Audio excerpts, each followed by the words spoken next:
অনেকে মনে করেন কি যে গিলাফটাই মনে হয় সোনার, যে সোনার উপরে কালো কোনো কালার দেওয়া হয়েছে। না, এটা ভুল ধারণা। এই কাবার দরজায় প্রায় 280 কেজি বিশুদ্ধ সোনা ব্যবহার করা হয়েছে। আমাকে একজন বলতেছিলেন যে মোহতারাম, কাবা ঘরের ভিতরে কজনের কবর? বাংলাদেশের মুসলমান, মানে কাবা ঘরের ভেতরে কবর আছে ওনার ধারণা এটা, অথচ উনিও উমরা করে আসছেন। মোহতারাম, সম্প্রতি কাবার গিলাফ পরিবর্তন করা হয়েছে। কাবার গিলাফটা নাকি পুরোটাই সোনার, দরজা নাকি পুরাই স্বর্ণের। এরপরে লিখেছেন কাবার ঘরের ভেতরে আসলে কি কি আছে, কেন এটার দরজা খোলা হয় না, সাধারণ মানুষ কি কাবার ভেতরে নামাজ পড়া নিষিদ্ধ? দারুণ প্রশ্ন করেছেন। শেষের অংশটা দিয়ে শুরু করতে চাই যে কাবার ভেতরে নামাজ আদায় করা সাধারণ মানুষের জন্য কিন্তু নিষিদ্ধ না, সবার জন্য কিন্তু জায়েজ।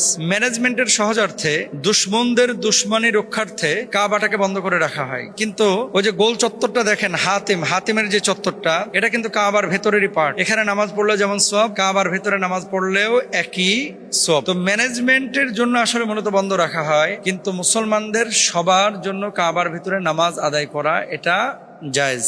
এবার আসেন গিলাফ। আধুনিক কিসওয়া তৈরিতে সাধারণত 120 কেজি থেকে 130 কেজি স্বর্ণ প্রলেপ যুক্ত রূপার সুতা এবং প্রায় 100 কেজি রূপা ব্যবহার করা হয় বলে সৌদি কর্তৃপক্ষের প্রকাশিত তথ্যে উল্লেখ করা হয়েছে। এটি বিশুদ্ধ সোনার 120 কেজি ব্লক নয়, বরং সোনা দিয়ে আবৃত বিশেষ সুতা। আপনারা মনে করেন না যে পুরোটাই সোনার। যেই সুতাগুলো ব্যবহার করা হয়, এই সুতাগুলোর মধ্যে স্বর্ণটাকে প্রথমে গলানো হয়, গলানোর পরে সুতার উপরে স্বর্ণের প্রলেপ দেওয়া হয়। পুরোটাকে সোনা মনে করবেন না। তাহলে অনেকে মনে করেন কি যে গিলাফটাই মনে হয় সোনার, ওই যে কালো গিলাফটা, যে সোনার উপরে কালো কোনো কালার দেওয়া হয়েছে। না, এটা ভুল ধারণা। এরপরে কাবার যে দরজা, বর্তমান কাবার দরজাটি কাবার অন্যতম মূল্যবান অংশ। দরজাটি 1979 সালে নির্মিত। এই কাবার দরজায় প্রায় 280 কেজি বিশুদ্ধ সোনা ব্যবহার করা হয়েছে। 280 কেজি। এখানে আবার কিন্তু কোনো রং টং মেশানো নাই। মজার বিষয় হচ্ছে কাবার গিলাফের যে ক্যালিগ্রাফি গুলা, এটা যিনি নিয়ন্ত্রণ করেন বা নেতৃত্ব দেন, তিনি বাংলাদেশের চিটাগাংয়ের একজন মানুষ, এবং তাকে সৌদি আরবে নাগরিকত্ব দেওয়া হয়েছে। এটা আমাদের জন্য একটা গর্বের বিষয়। এখন প্রশ্নের আরেকটা পয়েন্ট ছিল কি যে মোহতারাম, এই কাবা ঘরের ভেতরে আছে কি? মূলত দরজা লাগানো থাকে,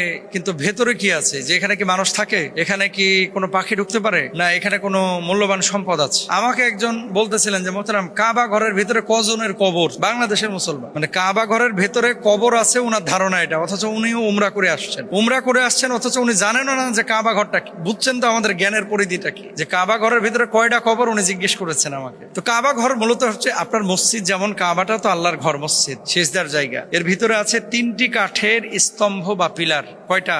3টা, যেটা ছাদকে আঁকড়ে ধরে আছে। এগুলো শক্ত কাঠের তৈরি। 2 নম্বর, সুগন্ধি ও আতর রাখার স্থান। অভ্যন্তরে নিয়মিত সুগন্ধি ব্যবহার করা হয় কাবা ঘরের ভেতরে। আপনি আমি ঢুকতে পারি না, কিন্তু সৌদি সরকারের প্রতিনিধি দায়িত্বশীলরা নিয়মিত ঢুকেন। 3 নম্বর, ঝাড়বাতি এবং লণ্ঠন। অতীতে বহু ঝাড়বাতি ঝোলানো ছিল, বর্তমানে আধুনিক আলোকসজ্জাও রয়েছে কাবা ঘরের ভেতরে। 4 নম্বর, মার্বেল পাথরের মেঝে, সাদা মার্বেল দ্বারা আবৃত। 5 নম্বর, অভ্যন্তরীণ দেয়াল। নিচের অংশ মার্বেল দ্বারা আবৃত, উপরের অংশে সবুজ রেশমি কাপড় এবং কোরআনের আয়াতের অলংকার রয়েছে। 6 নম্বর, ছাদে ওঠার সিঁড়ি। ভেতরে একটি সিঁড়ি আছে যা ছাদে যাওয়ার জন্য ব্যবহৃত হয়। 7 নম্বর, কোনো আসবাবপত্র বা স্থায়ী কবর সেখানে নাই। অনেকের ধারণার বিপরীতে ভেতরে কোনো কবর বা বিশেষ সিন্দুক নেই। কেন প্রতি বছর গিলাফ পরিবর্তন করা হয়? সম্মান এবং সৌন্দর্য রক্ষার জন্য। কাবার ঘর পৃথিবীর সেরা ঘরের জন্য। আবহাওয়ার প্রভাবে কাবা গিলাফের অনেক সময় রং পরিবর্তন হয় জন্য। তারপরে ঐতিহাসিক একটা প্রথা, রাষ্ট্রনায়করা এবং দায়িত্বশীলরা আল্লাহর ঘরকে সম্মান করে এই কাজের আঞ্জাম দেন। এখানে জেনারেল কোনো ডোনেশন নেওয়া হয় না, সরকারি দায়িত্ব নেন। এই জন্য গিলাফটা পরিবর্তন করা হয়। সুতরাং কাবা সম্পর্কে আমাদের ভুল ধারণাগুলো